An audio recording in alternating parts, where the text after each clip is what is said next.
Welcome to 50 Minutes of Consulting Best Practices. I'm Maria Isabel Rios, and I'm joined by David A. Fields. Hello, David. Hello, Maria Isabel. It's always nice to see you on a Monday morning. Did you have a good weekend? I did. It was great. How about you? Yeah, it was rainy, but it's beautiful out today. And it was actually nice yesterday. So there we go. That's nice. All right. As you can see, if there's a prompt out here, start writing comments and questions right now. If you would like for us to answer during this session, most of you know how this works by now, which is we answer your questions. Really tactical, really practical, whether you've submitted them in advance, whether you've messaged us via LinkedIn or send it to info or posted them right here. We're here to answer your questions. So without further ado, Deidre, can you please pull up the first question for today? All right, David, this one's for you. How and when should a consultant reach out to their contacts? Oh, how do they handle the situation where multiple people in the firm know the same contact? This is a question from Tomas, and I'm assuming Tomas is in a boutique consulting firm with this is a regular occurrence. Yeah. David, what do you say? Happens a lot. So let's address the second part first and the first part second. The second part being, what if there are multiple people of the same contact, which is very common in a small firm or boutique firm, where especially if you've joined later, you might have a partner or someone who also owns the contact. So what do you do? And then we'll get to the first part, which is how do you reach out? So if there are multiple owners of a contact, then you need to check in with whoever owns it. Or if there are multiple people who know a contact, then decide who owns the contact. And there should be an owner inside the firm. Someone should be in charge so that if something sensitive is happening, they can advise everyone else about it and say, reach out or don't reach out. For instance, someone has had, a happy thing happen in their life, the owner can tell the other folks in the firm, hey, you know what, shoot a note out to Maria Isabel and say congratulations or send condolences or whatever. But also, the owner knows if there's something sensitive that, you should not reach out right now. They may know, oh, actually, we're working on a deal right now. Now's not the time. Or we're on a different part of the project that you're not on isn't going perfectly. So, wait. So that's the first thing. You have to know who owns the person. And if you're not the owner, then check in. Barring all of that, and if you have sort of permission, if you will, from the owner, then reach out quarterly, just as you would with everyone in your network core. Remember, you can reach out. You want to touch your entire network core basically every quarter, whether that's a simple 111 email or a 15 to 20 minute phone call. That all works. And I'm just going to anticipate a question, Maria Isabel, because people ask this a lot. They're like, oh my God, how can I do all of that and touching every quarter and all of that? If you have we'll call it a full network core, like a really solid A1s or A1s and B1s and A2s of 300 people, okay, which means, and if you have more than that, you can tighten it down. But if you have 300 people and roughly 20% actually want to talk with you each quarter, which would be around benchmark, that ends up being about an hour to 2 hours a week total in staying in touch time, which you can do. Pretty much everyone can do. So I think I hit both. Did I miss anything on that, Maria Isabel? Did I hit both parts? Yeah. Anything you want to add? I think it's clear. One clarification is when we say email, we mean you can text the 111, you can send a LinkedIn 111, right? So when you think about email, think any form of written communication that you regularly use with your contact. It's not limited to emails, which is that's a really good point. We often get, right? Why limit yourself? If you and I are regularly in touch via text, then why would I all of a sudden send you an email? No, I'll send you the same thing via text. Yeah, that's a really good point. That's a really good clarification. And I appreciate that. All right, and again, if folks want, we'll usually take something live. If you have something you're like, oh man, I really want to know this, or would love to hear about that, type it in the comments. Otherwise, we have a big old stack of questions that people submitted. I answered that one. So whatever the next one is, it's yours. All Rachel, right. what's the next Go for question? it. Do you have recommendations for how to build an impactful case study? Asked Tom. All right, Marie-Isabel, what do you think? All right, Tom.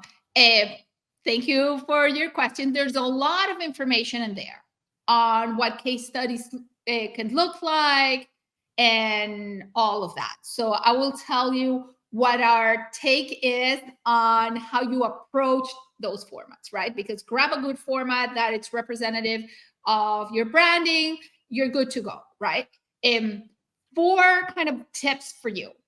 The first one is have it be relatively short. So unless you did a whole layered explanation, a case study, if you can do it in half a page, fantastic. Maximum a page, right? So think something a prospect can quickly browse through. That's tip number one. Tip number two is when you write it, highlight what was the need and what was the urgency. Why was your client organization willing to invest? What was their problem, basically, right? But in terms that are relatable, and hopefully people can say, I'm a different organization, but I have the same problems or I have the same needs. Highlight your client, make them shine. And in doing that, talk about the impact your engagement had. So don't focus your case study on process. A little bit about process, which is tip number 4. What's your methodology? What's your core offering? Or what's your core model and how do you deploy it? But make it mostly about what was the impact that was achieved. Because ultimately, people want case studies for validation. Were you able to achieve your outcomes? How did that look like? And how did you make it work? David, thoughts? Anything to add to those 4 tips? Well, yeah, I'll add a little bit, and I think those are exactly right. And I'm not sure I'm going to add as much as amplify, which is what you said. Is I would encourage everybody to stay right side up, even in case studies, which means remember, a case study isn't about your firm. A case study actually isn't even about the client that you're writing about. A case study is about the prospect. Case study is about the reader. And so what does a reader need to know? What do they need to see in your case study? That's the starting point.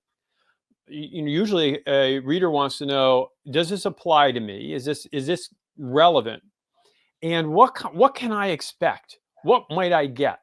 And so always start with that in mind. It's not about you. It's not about the client. It's about the reader. And then everything you said, Marie-Isabel, then sort of falls into place, which is, all right, what happened here? What's the situation that the reader's going to be in? How can I make it seem very similar to what they're likely to face? And what kind of outcome would they be most interested in? And one thing I will throw in there, Marie-Isabel, you can push back or agree or disagree, is when we write our case studies, we typically in the impact section at the end will say, here is a concrete benefit, but also here is a soft benefit. Here's how the client is better off. If it's the owner of a firm, maybe they sold the firm, or maybe they're able to the firm is self-sustaining now and they're able to take more time off. That personal benefit, we put both of those in there. What do you think? I agree with you. And we have 2 related questions, one from Amy and one from Bradley. So Amy is asking David, what if a client says you can't use their business name and logo? And how important is that for other clients to see exactly who you're helping? How do you answer Amy's question? I think it's fine without it. We generally do not actually include in ours the names of the firm, but we do describe them enough so that it's really concrete who they are. A 20-person firm in Virginia in this kind of space. Not enough so someone could necessarily identify them, but enough so they realize it's real. Right. Is it nicer to be able to have a logo? You bet, especially if you've got blue chip logo. Is it absolutely critical? No, I wouldn't sweat it. I'm with you. So more than exactly who you're helping, they want to know, okay, how do they look like, right? Do they look like me? Thank you, Amy, for your question. And Bradley asked, to what extent are you willing to share sanitized work product to new prospective clients? That's an interesting question where the answers vary quite a bit on the spectrum. So, David, why don't you go at it first, and I'll come. All right. I think it depends where you are in the process. Again, Bradley, I really like that question. Back in the day, when I started in consulting before we had computers or anything like that. I'm just kidding. It's not quite that far back. But we used to wander in with this big stack of folders, and we would show them work product. We wouldn't let them keep it. But that same general idea still applies. Being able to show an example, maybe not one they can keep, makes it much more real and concrete and builds the trust that you have done this before. Again, keeping in mind, what are clients looking for? They're looking for a reliable, credible solution to whatever issue they're addressing. So you need to show that. That's how you build trust. And work product, makes it real.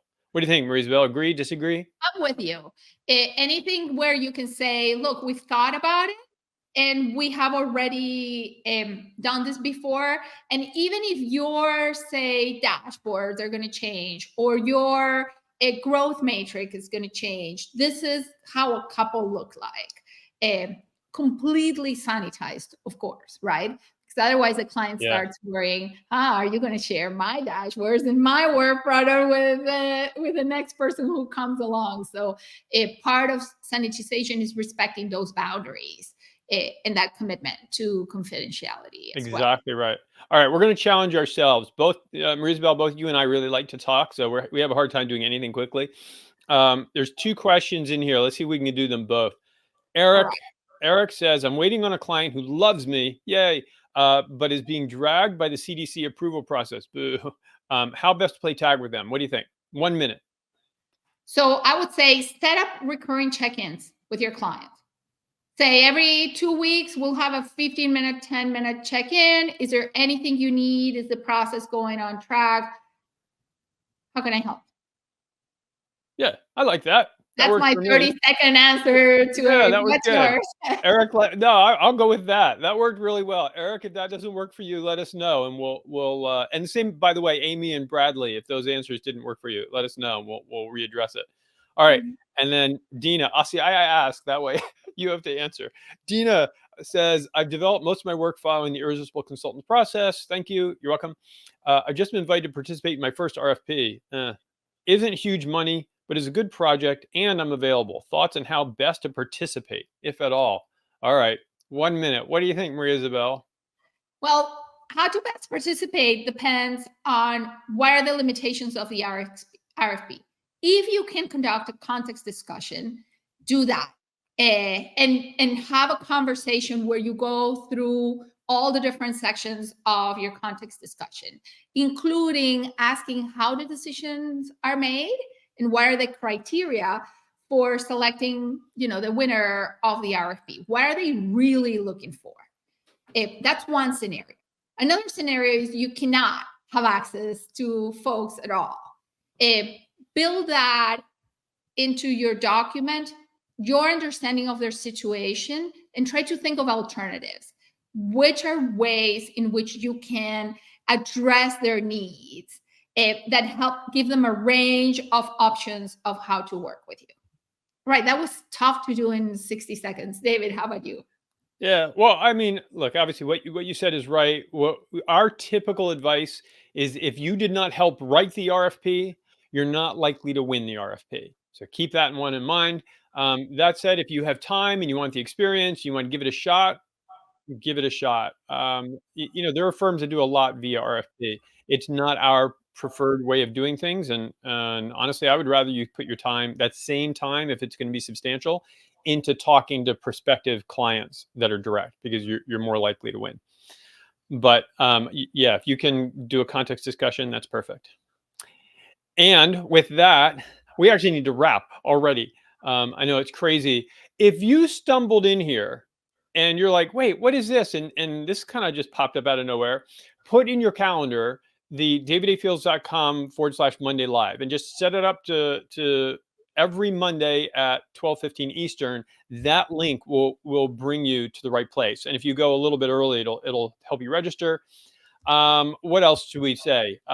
If you want to submit a question, we've got this big stack. Submit yours. So do info@davidafields.com. That way you'll get your question to us. And if you're not connected to Maria Isabel and you're not connected to me on LinkedIn, please connect to us. We do want to be connected with you, be able to have direct conversation, hear from you directly. And there's our Deidre's put our LinkedIn's in there. And finally, if you're not familiar with our articles, then subscribe. It's really easy. If you don't like them, you can always unsubscribe. But at the very least, we were reviewing some this morning, Maria Isabel, and laughing at old articles. So you will have some fun. And that's it. That's all we have time for. Thank you for being here. Have a fabulous week. Remember, consulting's about them, your clients and prospects. So give them value and give them kindness. And we will, actually, Maria Isabel, I think you will see them next week. All right. Have a great week, everyone. Bye. Bye.